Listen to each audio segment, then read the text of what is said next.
Hello everybody, welcome back to the channel. For this video we're just gonna have a little talk because a lot of stuff has happened, not gonna lie. Alright, a lot of unexpected stuff, a lot of just stuff in general, right? And so I just kind of wanted to talk about it here just to see what you guys think and do this and do that, right? So let's go ahead and get started, right? My first little topic for this little video, it's gonna be FC25 a little bit, because FC25 has been going through a lot of leaks, they're going through a lot of updates and stuff like that could be potentially that could potentially happen.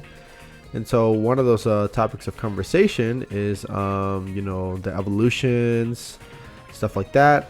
And so my thoughts on evolution so far is that this year evolution has been pretty good, for the most part. I genuinely think that evolutions have been the best addition to FC throughout this entire year. Of course, the only thing they really need to change is just some of the gameplay issues, stuff like that.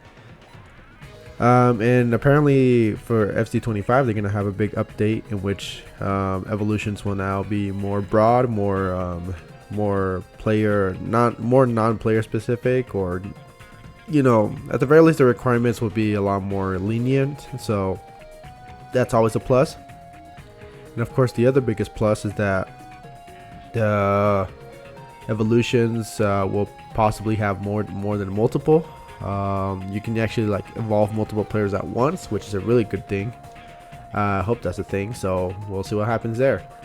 We already got the reveal for FC25, at least for the cover stars, and of course Buffon has been revealed to be part of the game now. So Gianluigi Buffon is officially going to be part of the whole FC25 squad, and deservedly so. I'd say Buffon was one of the better goalkeepers in his time, so safe to say he deserved the spot to be an icon, though it probably took a lot more longer than I thought it would do. So either way, we got those ones out of the way. One possible icon that might make a comeback now is possibly Maradona. So if you guys don't know, or if you probably are aware, Maradona used to be in FIFA before, I believe it was 23. And of course after Maradona passed away back in probably 2021, I think it was, there's been a dispute over his trademark being included into the FIFA title. So because of that dispute, they haven't been able to include him into any of the FIFA titles until all the matters were resolved, all the make sure that every detail is already set and everything. And so because of that, it's been kind of in limbo, and because of that, Maradona cannot be included in FIFA during that time. But the dispute has already been concluded. However, it's up to the family now at this rate to see if they want to include him into EAFC 25. And so if the family gets approval, we'll likely see Maradona back in FC 25. So looking forward to that. If they do decide, if they don't want to, that's completely okay. But if they do want to put Maradona back into FC, then we are more than happy to accept that. So it's up to the family at this rate, but we'll see what happens. Now we're going to move on to one of the bigger topics that I want to cover. Well, two of the bigger topics, I suppose. The first one is Kylian Mbappe has officially been unveiled as the Real Madrid player, and so of course Real Madrid fans right now are just gushing over the mouth over these news. So it's going to be an insane year for fans of Real Madrid. They're going to be completely happy with this. Real Madrid already did his unveiling. He already met with teammates. He already met with the manager. Everything is already set pretty much for him to make his debut, essentially. So let's see how it goes there for him. But the biggest news I wanted to talk about is Gareth Southgate. He's officially made his resignation. He officially resigned from the England national football team. And I mentioned this before in one of my videos. Southgate, for him, this was a make or break situation for him. If he did not complete it, for me, it was and I mentioned this in the last and I think it probably might have been my first daily talk that I did. The first thing I said was, if Gareth Southgate does not win the final of the Euros, this was going to be the last game of the Euro, the last game he will play for England. And I thought for that purpose, I thought for that reason, I thought it would have been the FA. I think it would have been the FA to fire him basically.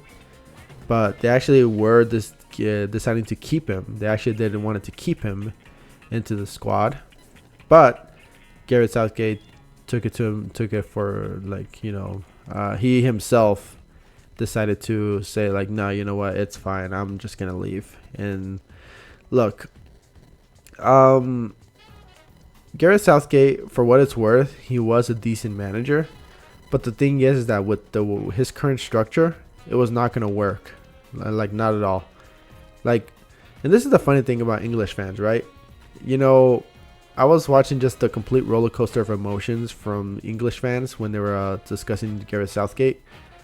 Of course, rightfully so, they were criticizing Southgate, obviously for his way of playing, his tactics, and, just the players that he included in there, despite knowing just how not well they're playing. And then immediately after the semifinals, when they made it to the finals, when they qualified, all of a sudden they called him a tactical genius. And then now that he's gone, now it's back to square one, where they started criticizing him again. And look, I get it, man. I get you want to get behind your manager at a time where you really need him to be in his best. You really want You really want to support him the best you can. But it's okay to have a bit of skepticism as well, right? And maybe give him a bit of fuel to fuel the fire, because I honestly think that, Southgate, for the most part, I'm pretty sure he listens. And this is the thing, right? The reason I know he listens is because if he didn't listen, he would never have put Ollie Watkins into that game against the Netherlands. He wouldn't have started Kobe Mainu. He wouldn't have made the changes he made, especially with Phil Foden and Cole Palmer. And it's like, the answer was always in front of him. But and Mark Goldbridge has mentioned this before, where it's like a bit of nepotism. And I can kind of see it, because if players are constantly getting minutes in spite of how not well they're playing, then yeah, that is a blatant example of nepotism. It's just, players that deservingly do not, merit being in that spot, and they played more than enough bad games to not merit themselves being in that starting squad. So of course, you have to ask yourself, then why are you still playing them? Why are you still playing these players when they're not playing their best? So Southgate's tactics have just not aged as time goes on. In spite of how well the record is for English players, I just don't think it is enough for his tactics to get in the way.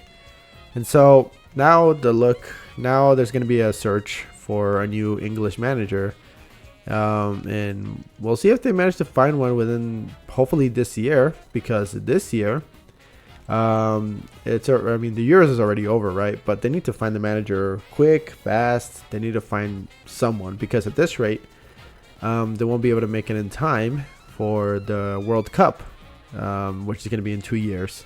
So they literally have a timetable of 2 years, but the more earlier, the better. That way, they can at least get adjusted. They can get their tactics set up, everything like that. Because the way I see it, this team, this talent, it's very capable. This group of players is very capable of winning a World Cup or Euros, right? I definitely do see that. But the manager himself is just not willing to put in the younger players, willing to put in the players that are in form. I mean, Ollie Watkins, I get it, right? Harry Kane is technically still in form before he arrived at the Euros, but in the style of play that Southgate wants, it just doesn't work for him. So Ollie Watkins, one who can match up with the speed of Saka, who can match up with the speed of Foden and Bellingham. You definitely need a striker like Ollie Watkins that can open up a lot of space because of his speed. He can open up a lot of opportunities, and so because of that, I think they need a manager who's very offensive minded, who's not afraid to charge at the opponent, and that that they don't have to completely start playing more seriously when their backs are turned against the wall. They need to start they need to take the fight to them. That's essentially the idea. Take the fight to them. Don't let them get to you first, right? And so Gareth Southgate's tactics have usually been, step back, see what they can do. But then by that point, they already get scored on, and I was like, okay, well, all bets are off. We gotta go. And so, for me, the weirdest thing about this is that I think, Southgate for himself, I think he has to have known. He has to have known just how, he has to have heard everything, because he wouldn't have resigned if he didn't feel the need to. The FA definitely didn't want to fire him for sure.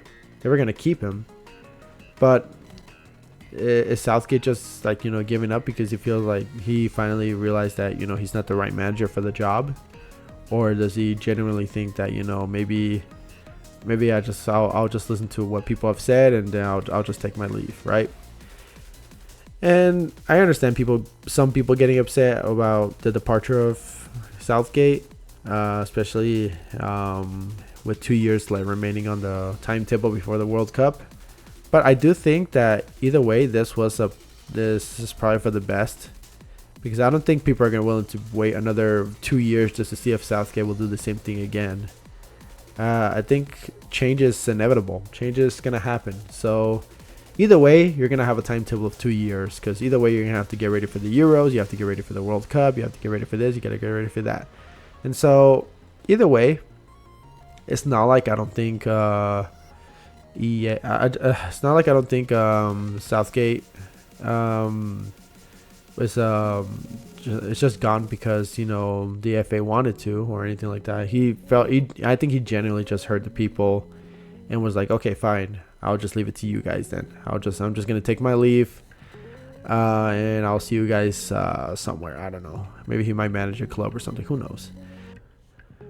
And just one more thing, actually, one more little topic I wanted to cover, and this revolves around what happened in the Copa America between Argentina and Colombia. And not necessarily the game. This is more about the stadium itself. So, if you guys didn't know, during the Colombia versus Argentina final, there was a situation where the game had to be delayed because fans, regardless of whether they had a ticket or not, were barging into the doors and were trying to enter the stadium forcefully. And so, it was a very terrible situation, because at the end of it all, people did end up getting hurt. Some people were passing out outside because of the heat in Miami, and Miami is a pretty humid place, to be honest. So and so the way I see it, right, is that this is a really bad look for USA, and it kind of does show a little bit more as to why they don't really care about the sport of soccer anymore, or as they call it. It shows pretty much that pretty much showcases just how much they care about the sport, which is no, they don't really care, and because of that, people got hurt.